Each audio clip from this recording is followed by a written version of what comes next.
मोदी जी को इस्तीफा दे देना चाहिए, उनके बस की देश चलाना नहीं रहा। सीधी सी बात ये है, सोना मत खरीदो, अब ये मत करो, सब पब्लिक ही कर रही है। वो क्या कर रहा है? आदमी परेशान है, कहीं कुछ है, उसे अपनी अय्याशियों से मतलब है, घूम रहा है, यहाँ देश का कुछ देख रहा है, वो क्या देख रहा है?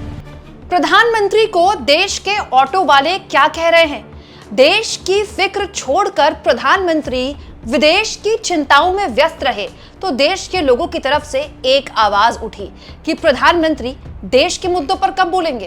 दोस्तों, पीएम के विदेश दौरों को लेकर बहुत बात होती है, विपक्ष इसको खूब मुद्दा बनाता है। सत्ता पक्ष कहता है कि मोदी जी विदेश इसलिए जाते हैं ताकि दुनिया में भारत का डंका बजे, दुनिया से भारत को इन्वेस्टमेंट मिले, लेकिन कई बार टाइमिंग खराब हो जाती है। दोस्तों, जैसे इस बार पीएम मोदी ने तो 5 दिन का विदेश दौरा किया ना, उसकी टाइमिंग इतनी खराब थी कि अब ये बात जनता तक पहुंच रही कि कैसे मोदी जी को दुनिया भर की समस्याओं पर चिंता व्यक्त करनी होती है, लेकिन अपने देश की समस्याओं पर नहीं करनी होती। जैसे पीएम ने क्या किया, कुछ घंटे पहले पीएम ने चीन में एक खदान में, कोयले की खदान में हो गया विस्फोट, वहां 90 लोगों की जान चली गई, राष्ट्रीय शोक का ऐलान किया गया। चीन में बहुत दुखद दुर्घटना हुई।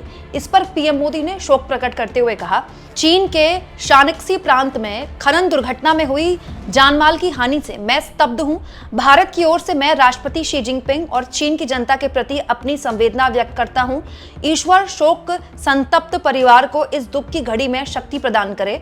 हम प्रार्थना करते हैं कि सभी लापता व्यक्तियों की शीघ्र और सुरक्षित वापसी हो। वहां रेस्क्यू ऑपरेशन अभी भी चल रहा था जब पीएम मोदी ने ट्वीट किया। इसमें कोई हर्ज नहीं है दोस्तों, तो हर राष्ट्राध्यक्ष मुश्किल की घड़ी में दूसरे देश को अपना सपोर्ट देता है, लेकिन जैसा कि मैंने आपसे कहा, सारा खेल टाइमिंग का है।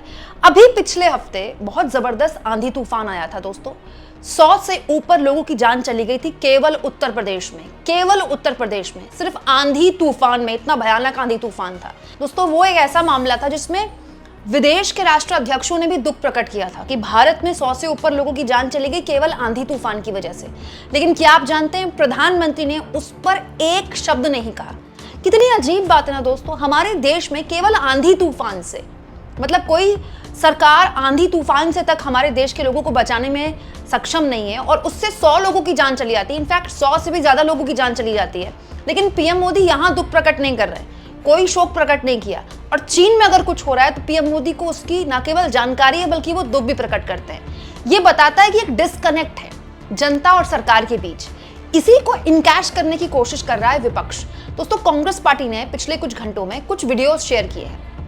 ये वीडियोस कांग्रेस पार्टी के ही हैं, मैं आपको बता दूं, ये मेरे वीडियो नहीं है। इन वीडियोस के जरिए कांग्रेस पार्टी के समर्थक या उनके लोग ऑटो वालों के पास गए। क्यों? क्योंकि डीजल पेट्रोल तो बढ़ ही रहा है, डीजल पेट्रोल की देखा देखी सीएनजी के दाम भी रोज बढ़ रहे हैं। अब दिक्कत क्या दोस्तों, सीएनजी के दाम बढ़ेंगे मतलब ऑटो वालों के दाम बढ़ेंगे।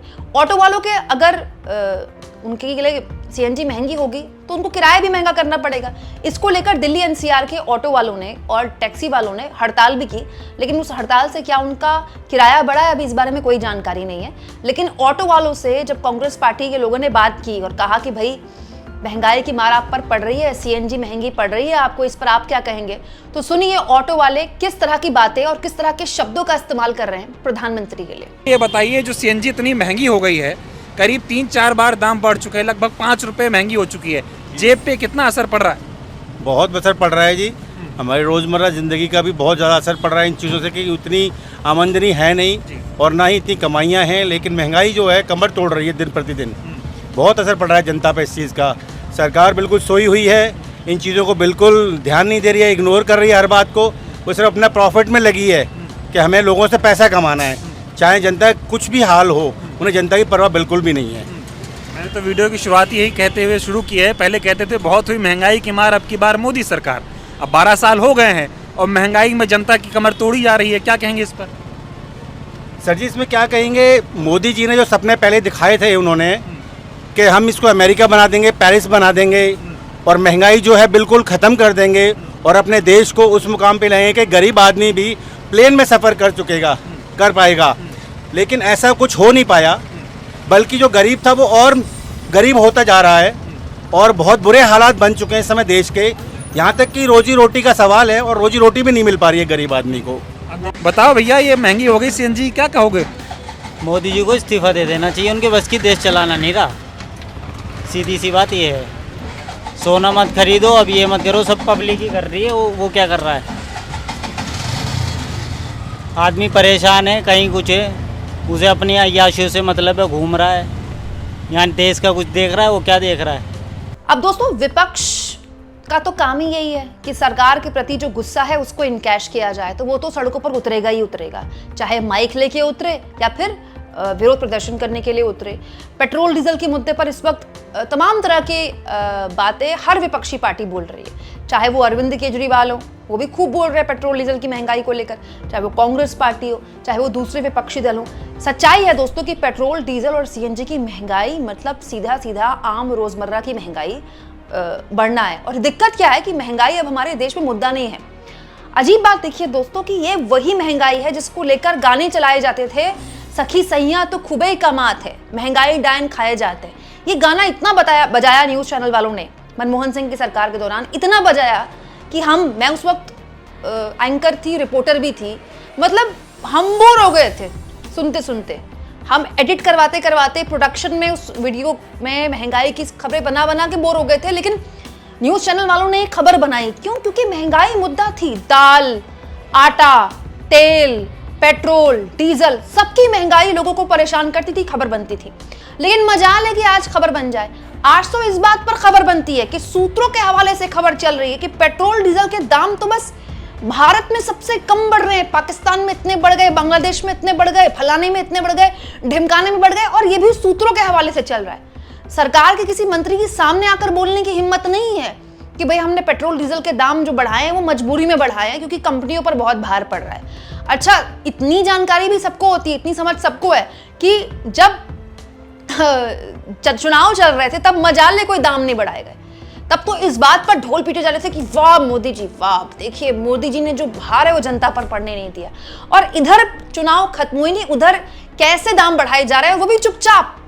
पेट्रोल डीजल के दाम एक बार बढ़ाए गए 3 रुपए में, फिर कभी 80 पैसे बढ़ा दिए जाते, फिर 90 पैसे। क्यों? क्योंकि 90 पैसे पता नहीं चलते, 3 रुपए पता चलते हैं ना। और ऐसे करते करते करते करते जानकार बताते हैं कि 15 से 17 रुपए तक बढ़ाए जाएंगे, तब जाकर शायद सरकार रुके। लेकिन आप सोचिए, कल्पना कीजिए, जब पेट्रोल डीजल के दाम बढ़ेंगे तो खाने पीने की हर चीज के दाम बढ़ेंगे, खाने पीने की हर चीज के दाम बढ़ेंगे, सीएनजी भी महंगी होगी, सीएनजी पेट्रोल डीजल महंगा मतलब हर चीज महंगा।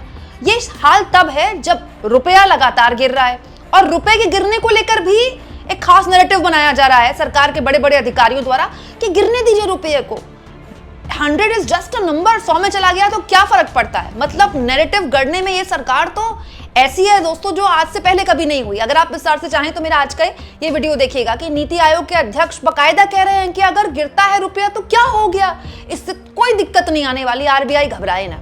ये होता है नैरेटिव बिल्डिंग। लेकिन दिक्कत क्या है दोस्तों, आप कितना भी नैरेटिव बिल्डिंग कर ले, जब आदमी की जेब ढीली होती है ना, तब उसकी सारी अंधभक्ति भी निकल जाती है और उसके होश ठिकाने भी आ जाते हैं। दोस्तों, बहुत बड़ा वर्ग है जो अभी भी कहता होगा कि भाई हम तो 5000 हो जाएगा एलपीजी और 10,000 का पेट्रोल हो जाएगा, हम तब भी खरीद लेंगे। एक बहुत बड़ा वर्ग है ना जो ये बोलता है, लेकिन वो वर्ग ना बहुत कम है, वो हाई फाई सोसाइटियों वाला वर्ग है। ठीक है, बहुताया वर्ग इस देश में महंगाई से प्रभावित होता है दोस्तों। इसीलिए जो एक आम वर्ग है, ऑटो चलाने वाला शख्स है, वो तक जब परेशान होता है इस महंगाई से तो उसकी जुबान से इस तरह के शब्द निकलते हैं। हालांकि मैं इस तरह के शब्दों से इत्तेफाक नहीं रखती, पीएम के लिए इस तरह के शब्दों का इस्तेमाल नहीं किया जाना चाहिए। फिर भी आप क्या सोचते हैं दोस्तों, कमेंट बॉक्स में जरूर लिखें।